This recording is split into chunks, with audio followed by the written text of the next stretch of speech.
ওম শান্তি 22 ফেব্ৰুৱাৰী 2021 প্ৰাতঃ মুৰলী আজি বাবাৰ মহাবাক্য মৰমৰ সন্তানসকল এতিয়া এয়া আৰোহণ কলাৰ সময় ভাৰত গৰীবৰ পৰা চহকী হয় তোমালোকে পিতাৰ পৰা সত্যযোগী বাদশ্বাহীৰ উত্তৰাধিকাৰ লৈ লোৱা আজিৰ প্ৰশ্ন পিতাৰ কোনটো উপাধি শ্ৰীকৃষ্ণক দিব নোৱাৰে উত্তৰ পিতা হৈছে গৰীবৰ কল্যাণ কৰোতা শ্ৰীকৃষ্ণক এনেকৈ কোৱা নহ'ব তেওঁতো বহুত ধনৱান তেওঁ ৰাজ্যত সকলো চহকী পিতা যেতিয়া আহে তেতিয়া ভাৰত সকলোতকৈ গৰীব ভাৰতকেই চহকী কৰি তোলে তোমালোকে কোৱা আমাৰ ভাৰত স্বৰ্গ আছিল এতিয়া নহয় পুনৰ হ'বলৈ গৈ আছে গৰীবৰ কল্যাণ কৰোতা বাবাইহে ভাৰতক স্বৰ্গ কৰি তোলে গীত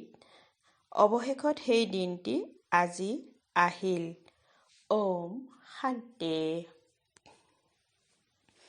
মৰমৰ আত্মিক সন্তানসকলে এই গীতটি শুনিলা যেনেকৈ আত্মা গুপ্ত আৰু শৰীৰ প্ৰত্যক্ষ আত্মা এই দুচকুৰ দ্বাৰা দেখিবলৈ পোৱা নাযায় গুপ্ত নিশ্চয় আছে কিন্তু এই শৰীৰেৰে ঢাক খাই আছে সেইকাৰণে কোৱা হয় আত্মা গুপ্ত আত্মাই নিজেই কয় মই নিৰাকাৰ ইয়াত সাকাৰত আহি গুপ্ত হৈ গৈছো আত্মাসকলৰ নিৰাকাৰী জগত আছে তাততো গুপ্ত হোৱাৰ কথা নাই পৰম পিতা পৰমাত্মাও তাতেই থাকে তেওঁক পৰম বুলি কোৱা হয় উচ্চতকৈ উচ্চ আত্মা অতিকৈ দূৰত থকা জন পৰম আত্মা পিতাই কয় যেনেকৈ তোমালোক গুপ্ত ময়ো গুপ্তভাৱে আহিবলগীয়া হয় মই গৰ্ভ কাৰাগাৰত নাহো মোৰ এটাই নাম শিৱ প্ৰচলিত হৈ আহি থাকে মই এই শৰীৰত আহোঁ কেতিয়াও মোৰ নাম সলনি নহয় এওঁৰ আত্মাৰ যি শৰীৰ আছে সেই শৰীৰৰ নাম সলনি হয় মোকতো শিৱ বুলিয়েই কয় সকলো আত্মাৰ পিতা গতিকে তোমালোক আত্মাসকল এই শৰীৰত গুপ্ত হৈ থাকা এই শৰীৰৰ দ্বাৰা কৰ্ম কৰা ময়ো গুপ্ত সন্তানসকলে এই জ্ঞান এতিয়া পাই আছে যে আত্মা এই শৰীৰেৰে ঢাক খাই আছে আত্মা হৈছে গুপ্ত শৰীৰ হৈছে প্ৰত্যক্ষ ময়ো অশৰীৰী পিতা গুপ্ত এই শৰীৰৰ দ্বাৰা শুনাই তোমালোকো গুপ্ত শৰীৰৰ দ্বাৰা শুনা তোমালোকে জানা বাবা আহিছে ভাৰতক পুনৰ গৰীবৰ পৰা চহকী কৰি তুলিবলৈ তোমালোকে কবা আমাৰ ভাৰত প্ৰত্যেকেই নিজৰ ৰাজ্যৰ কাৰণে কব আমাৰ গুজৰাট আমাৰ ৰাজস্থান আমাৰ বুলি ক'লে তাৰ প্ৰতি মোহ থাকে আমাৰ ভাৰত গৰীব এইটো সকলোৱে মানি লয় কিন্তু তোমালোকে এইটো বাবাই কৈছে তেওঁলোকে এইটো নাজানে যে আমাৰ ভাৰত চহকী কেতিয়া আছিল কেনেকুৱা আছিল তোমালোক সন্তানসকলৰ বহুত নিচা আছে আমাৰ ভাৰততো বহুত চহকী আছিল দুখৰ কথা নাছিল সত্যযুগত বেলেগ কোনো ধৰ্ম নাছিল এটাই দেৱী দেৱতা ধৰ্ম আছিল এইটো কোনেও গম নাপায় এয়া যি বিশ্বৰ বুৰঞ্জী ভূগোল এয়া কোনেও নাজানে এতিয়া তোমালোকে ভালদৰে বুজিছা আমাৰ ভাৰত বহুত চহকী আছিল এতিয়া বহুত গৰীব এতিয়া পুনৰ পিতা আহিছে চহকী কৰি তুলিবলৈ ভাৰত সত্যযুগত বহুত ধনী আছিল এতিয়া বহুত গৰীব এতিয়া পুনৰ পিতা আহিছে চহকী কৰি তুলিবলৈ ভাৰত সত্যযুগত বহুত চহকী আছিল যেতিয়া দেৱী দেৱতাসকলৰ ৰাজ্য আছিল আকৌ সেই ৰাজ্য ক'ত গ'ল এয়া কোনেও নাজানে ঋষি মুনি আদিয়েও কয় আমি ৰচয়িতা আৰু ৰচনাক নাজানো পিতাই কয় সত্যযুগত দেৱী দেৱতাসকলৰ ৰচয়িতা আৰু ৰচনাৰ আদি মধ্য অন্তৰ জ্ঞান নাছিল যদি তোমালোকৰো জ্ঞান থাকে যে আমি চিৰি নামি কলিযুগত গুচি যাম তেন্তে বাদশ্বাহীৰ শোষো নাথাকিব চিন্তা হৈ যাব এতিয়া তোমালোকৰ চিন্তা হৈ আছে আমি শত্ৰুপ্ৰধান আছিলোঁ পুনৰ আমি শত্ৰুপ্ৰধান কেনেকৈ হওঁ আমি আত্মাসকল যি নিৰাকাৰী জগতত আছিলোঁ তাৰ পৰা পুনৰ কেনেকৈ সুখধামত আহোঁ এইটো জ্ঞান আছে। এতিয়া আমি আৰোহণ কলাত আছোঁ। 84 জন্মৰ চিৰি। নাটক অনুসৰি প্ৰত্যেক ভাৱৰীয়াই একাদিক্ৰমে নিজৰ নিজৰ সময়ত আহি ভূমিকা পালন কৰিব। এতিয়া তোমালোক সন্তানসকলে জানা, গৰীবৰ কল্যাণ কৰোঁতা বুলি কাক কোৱা হয় এই জগতে নাজানে। গীতটিতো শুনিলা। অৱশেষত সেই দিনটি আহিল, যিটো দিনৰ বাবে সকলো ভক্তই অপেক্ষা কৰিছিলোঁ। ভগৱান কেতিয়া আহি আমাক ভক্তসকলক এই ভক্তি মাৰ্গৰ পৰা মুক্ত কৰি সদ্গতিত লৈ যাব, এয়া এতিয়া বুজিছা। পিতা পুনৰ এই শৰীৰত আহি গ'ল। শিৱ জয়ন্তীও পালন কৰে, তেন্তে নিশ্চয় আহে। এনেকৈ কোৱা নহয় যে মই কৃষ্ণৰ শৰীৰত আহোঁ। নহয়, পিতাই কয় কৃষ্ণৰ আত্মাই 84 জন্ম লৈছে। তেওঁৰ বহুত জন্মৰ অন্তত এয়া অন্তিম জন্ম। যি প্ৰথম নম্বৰত আছিল তেওঁ এতিয়া অন্তত আছে। তততম অৰ্থাৎ তোমালোকৰ ক্ষেত্ৰতো তেনেকুৱা। মইতো আহোঁ সাধাৰণ শৰীৰত। তোমালোকক আহি কওঁ, তোমালোকে কেনেকৈ 84 জন্ম ভোগ কৰিলা। শ্ৰদ্ধাৰ লোকসকলেও বুজি পায়। এক ওংকাৰ পৰমপিতা পৰমাত্মা পিতা হয়। তেওঁ যথাযথ মনুষ্যৰ পৰা দেৱতা কৰি তোলোতা হয়। তেন্তে কিয়নো আমিও দেৱতা নহওঁ? যিসকল দেৱতা হৈছিল তেওঁলোক একেবাৰে লাগি ধৰিব। দেৱী দেৱতাৰ ধৰ্ম বুলিতো এজনেও নিজক নাভাবে। অন্য ধৰ্মৰ ইতিহাস বহুত চুটি।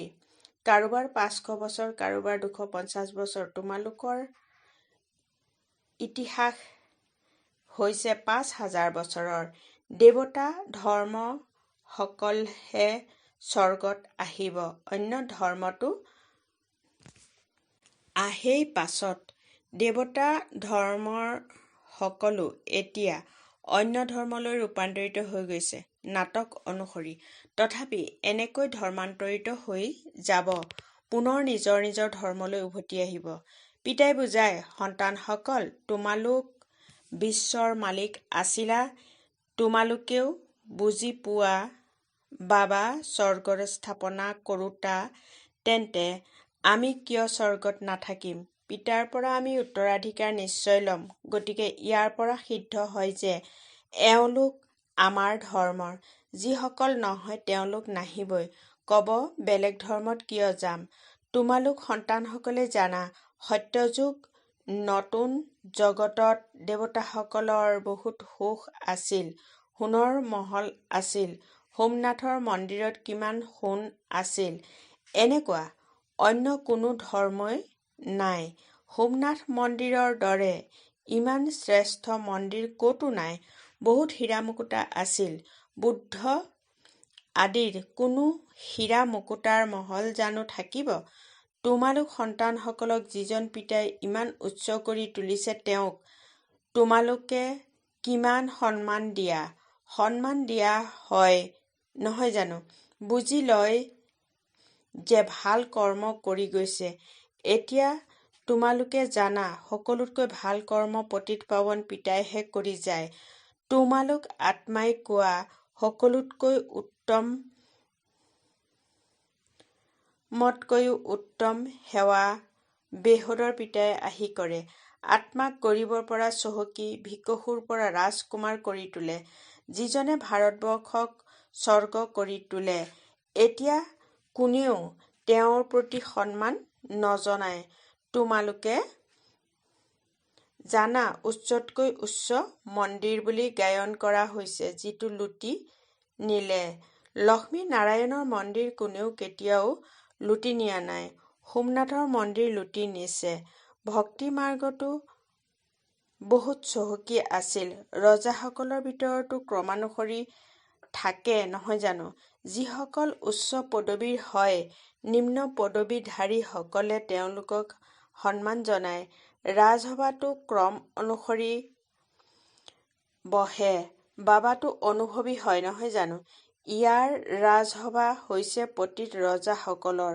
পাৱন ৰজাসকলৰ ৰাজসভা কেনেকৈ হ'ব, য'ত নেকি তেওঁলোকৰ ওচৰত ইমান ধন থাকে, তেওঁলোকৰ ঘৰবোৰো কিমান সুন্দৰ হ'ব।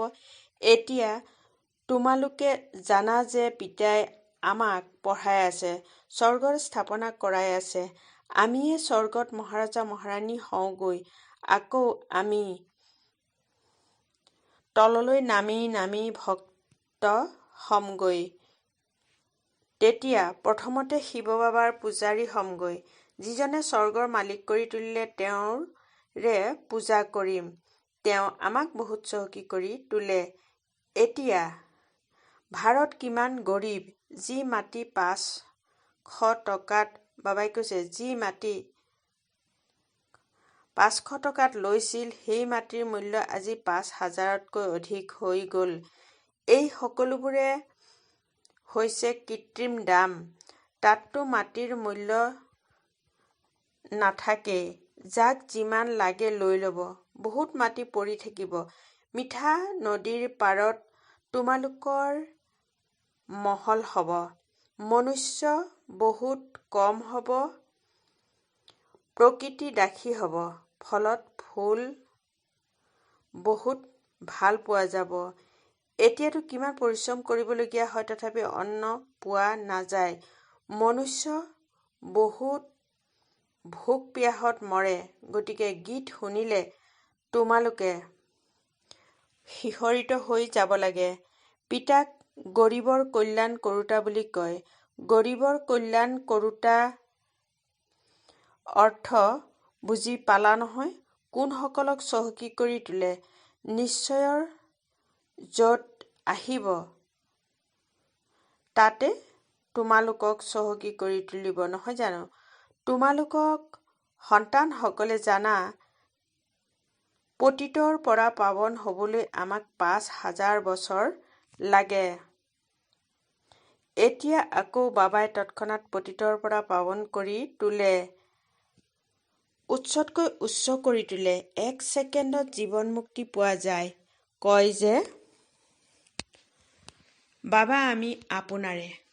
পিতাই কয়, সন্তানসকল তোমালোক বিশ্বৰ মালিক হোৱা। সন্তান জন্ম পালে আৰু উত্তৰাধিকাৰ হ'ল। কিমান আনন্দ পায়। কন্যাক দেখিলে মুখমণ্ডল ম্লান পৰি যায়। ইয়াত সকলো আত্মাই সন্তান। বাবাই কৈছে, এতিয়া জানিলা যে আমি 5,000 বছৰৰ পূৰ্বে স্বৰ্গৰ মালিক আছিলোঁ। পিতাই এনেকৈ গঢ়ি তুলিছিল। শিৱ জয়ন্তীও পালন কৰে, কিন্তু এইটো নাজানে যে তেওঁ কেতিয়া আহিছিল। লক্ষ্মীনাৰায়ণৰ ৰাজ্য আছিল, এইটোও কোনেও নাজানে। মাত্ৰ লিংগত ডাঙৰ ডাঙৰ মন্দিৰ সাজি জয়ন্তী পালন কৰে, কিন্তু তেওঁ কেনেকৈ আহিল, আহি কি কৰিলে, সেয়া কোনেও নাজানে।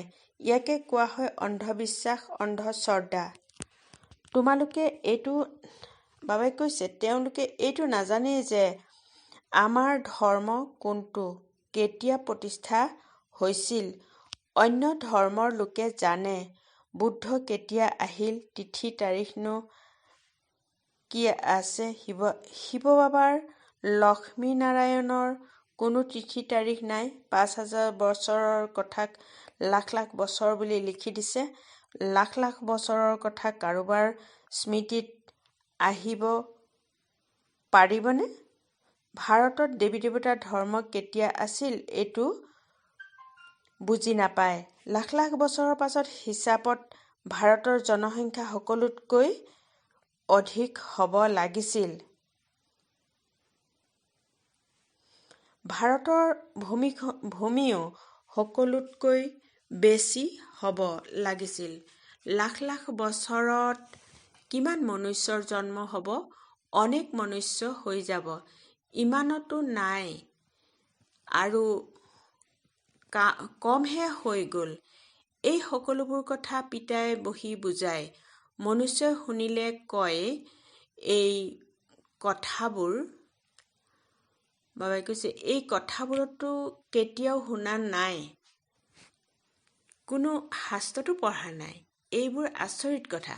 এতিয়া তোমালোক সন্তানসকলৰ বুদ্ধিত গোটেই চক্ৰৰ জ্ঞান আছে। এয়া বহুত জন্মৰ অন্তিমৰো অন্তত এতিয়া পতিত আত্মা যিসকল শত্ৰুপ্ৰধান আছিল, সেইসকলে এতিয়া তমোপ্ৰধান হ'ল, আকৌ তমোপ্ৰধান হ'ব লাগে। তোমালোক আত্মাই এতিয়া শিক্ষা পাইছা। আত্মাই কাণেৰে শুনে, তেতিয়া শৰীৰে নাচে। কিয়নো আত্মাই শুনে নহয়। যথাযথ আমি আত্মাসকলে 84 জন্ম লওঁ। 84 জন্মত 84গৰাকী মা পিতা নিশ্চয় পাইছোঁ। ইয়াৰো হিচাপ আছে নহয় জানো? বুদ্ধত উদয় হৈ যে আমি 84 জন্ম লওঁ, আকৌ তাতকৈ কম জন্ম লওঁতাও আছে। এনেয়ে জানে সকলোৱে 84 জন্ম লয়। পিতাই বহি বুজায় শাস্ত্ৰত কি কি লিখি দিছে। তোমালোকৰ কাৰণেতো তথাপি 84 জন্ম বুলি কয়। মোৰ কাৰণেতো অগণন, অনেক জন্ম বুলি কৈ দিয়ে। কণ কাগজত, বাবাই কৈছে, কণ কণত পাথৰ শিলগুটিত বিদ্যমান কৰি দিছে। বছ যিফালেই চাওঁ সেইফালেই তুমিয়েই তুমি। কৃষ্ণই কৃষ্ণ। মথুৰা বৃন্দাবনত এনেকৈ কৈ থাকে। কৃষ্ণই সৰ্বব্যাপী হয়। ৰাধাপন্থীসকলে ক'ব ৰাধাই ৰাধা। গতিকে একমাত্ৰ পিতাই হৈছে যথাযথ গৰীবৰ কল্যাণ কৰোঁতা। ভাৰত যি সকলোতকৈ চহকী আছিল, এতিয়া সকলোতকৈ গৰীব হৈ গৈছে। সেইকাৰণে মই ভাৰততে আহিবলগীয়া হয়। এইখন পূৰ্ব নিৰ্ধাৰিত নাটক। ইয়াত অলপো হিন্দেৰী হ'ব নোৱাৰে। নাটক যি দৃশ্যগ্ৰহণ হ'ল, সেয়া হুবহু পুনৰাবৃত্তি হ'ব। ইয়াত পাইৰ সমানো হিন্দেৰী হ'ব নোৱাৰে। নাটকৰ বিষয়েও জানিব লাগে। নাটক মানে নাটক। সেয়া হৈছে সদৰ নাটক, এয়া হৈছে বেহদৰ নাটক। এই বেহদৰ নাটকৰ আদি মধ্য অন্ত কোনেও নাজানে।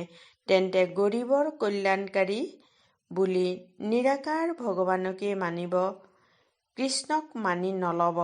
কৃষ্ণটো ভগৱান। বাবাই কৈছে, কৃষ্ণটো ধনৱান সত্যযুগৰ ৰাজকুমাৰ হয়। ভগৱানৰতো নিজৰ দেহ নাই। তেওঁ আহি তোমালোক সন্তানসকলক ধনৱান কৰি তোলে। তোমালোকক ৰাজযোগৰ শিক্ষা দিয়ে। পঢ়াৰ দ্বাৰা বেৰিষ্টাৰ আদি হৈ পুনৰ উপাৰ্জন কৰে। পিতাইও তোমালোকক এতিয়া পঢ়াই আছে। তোমালোকক ভৱিষ্যতে নৰৰ পৰা নাৰায়ণ হোৱা, তোমালোকৰ জন্মতো হ'ব নহয় জানো? এনেকুৱাতো নহয় যে স্বৰ্গ কোনো সাগৰৰ পৰা ওলাই আহিব। কৃষ্ণইও জন্ম ল'লে নহয় জানো? কংসপুৰী আদিতো সেই সময়ত নাছিল। কৃষ্ণৰ নাম কিমান গায়ন কৰা হয়। তেওঁৰ পিতাৰ গায়নেই নাই। তেওঁৰ পিতা ক'ত আছে? নিশ্চয় কৃষ্ণ কাৰোবাৰ সন্তান হ'ব নহয় জানো? কৃষ্ণই যেতিয়া জন্ম লয়, তেতিয়া কিছুসংখ্যক পতিতো থাকে। যেতিয়া এইসকল একেবাৰে শেষ হৈ যায়, তেতিয়া তেওঁ সিংহাসনত বহে, নিজৰ ৰাজ্য লৈ লয়। তেতিয়াৰ পৰাহে তেওঁৰ চন আৰম্ভ হয়। লক্ষ্মীনাৰায়ণৰ পৰাই চন আৰম্ভ হয়। তোমালোকে পূৰা হিচাপ লিখা। এওঁৰ ৰাজত্ব ইমান সময়, আকৌ তেওঁৰ ইমান সময়। তেতিয়া মনুষ্যই বুজিব, এই কল্পৰ আয়ুস দীঘলীয়া হ'ব নোৱাৰে। 5000 বছৰৰ পূৰা হিচাপ আছে। তোমালোকে সন্তানসকলৰ বুদ্ধিত উদয় হয় নহয়। আমি কালি স্বৰ্গৰ মালিক আছিলোঁ। পিতাই কৈছিল, সেইবাবেতো আমি তেওঁৰ শিৱ জয়ন্তী উদযাপন কৰি আছোঁ। তোমালোকে সকলোকে জানা, যীশুখ্ৰীষ্ট, গুৰু নানক আদি আকৌ কেতিয়া হ'ব বা কেতিয়া আহিব, এয়া তোমালোকৰ জ্ঞান আছে। বিশ্বৰ ইতিহাস ভূগোল হুবহু পুনৰাবৃত্তি হয়। এই পঢ়া কিমান সহজ। তোমালোকে স্বৰ্গক জানা, যথাযথ ভাৰত স্বৰ্গ আছিল। ভাৰত হৈছে অবিনাশী খণ্ড। ভাৰতৰ দৰে মহিমা আৰু কাৰোৰেই হ'ব নোৱাৰে। সকলোকে পতিতৰ পৰা পাৱন কৰি তোলোতা এজন পিতাই হয়। ভাল বাৰু, অতি মৰমৰ কল্পৰ পাছত পুনৰাই লগ পোৱা সন্তানসকলৰ প্ৰতি মাতা পিতা বাপ-দাদাৰ স্নেহপূৰ্ণ স্মৰণ আৰু সুপ্ৰভাত। আত্মিক পিতাৰ আত্মিক সন্তানসকলক নমস্কাৰ। ধাৰণাৰ বাবে মুখ্য সাৰ নম্বৰ ১। নাটকৰ আদি মধ্য অন্তৰ জ্ঞান বুদ্ধিত ধাৰণ কৰি সকলো চিন্তা এৰি দিব লাগে। একমাত্ৰ শত্ৰুপ্ৰধান হোৱাৰ হে চিন্তা ৰাখিব লাগে। নম্বৰ ২। দৰিদ্ৰৰ কল্যাণ কৰোঁতা বাবাই ভাৰতক গৰীবৰ পৰা চহকী কৰি তুলিবলৈ আহিছে। তেওঁৰ পুৰা সহায়কাৰী হ'ব লাগে। নিজৰ নতুন সৃষ্টিক স্মৰণ কৰি সৰ্বদা আনন্দিত হৈ থাকিব লাগে। আজিৰ বৰদান: একেলগে তিনিওটা ৰূপেৰে সেৱা কৰোঁতা মাষ্টৰ ত্ৰিমূৰ্তি হোৱা। বহলাই এনেদৰে কোৱা হৈছে, যেনেকৈ পিতাই সদায় তিনিটা স্বৰূপেৰে সেৱাত উপস্থিত থাকি পিতা, শিক্ষক আৰু সদ্গুৰু, তেনেকৈ তোমালোক সন্তানসকলেও প্ৰতিটো ছেকেণ্ডত মন, বাণী আৰু কৰ্ম তিনিওটাৰ দ্বাৰা একেলগে সেৱা কৰা। তেতিয়া মাষ্টৰ ত্ৰিমূৰ্তি বুলি কোৱা হ'ব। মাষ্টৰ ত্ৰিমূৰ্তি হৈ যিয়ে প্ৰতিটো ছেকেণ্ডত তিনিওটা ৰূপেৰে সেৱাত উপস্থিত হৈ থাকে, তেওঁৱেই বিশ্ব কল্যাণ কৰিব পাৰিব। কিয়নো ইমান বিশাল বিশ্বৰ কল্যাণ কৰিবৰ কাৰণে তেতিয়া একে সময়তে তিনিওটা ৰূপেৰে সেৱা হ'ব। তেতিয়া এই সেৱাৰ কাৰ্য সমাপ্ত হ'ব। শ্লোগান: উচ্চ ব্ৰাহ্মণ তেওঁ, যিয়ে নিজৰ শক্তিৰে বেয়াক মাৰিবলৈ বা বেয়াক ভাললৈ পৰিৱৰ্তন কৰি দিয়ে। ওম শান্তি।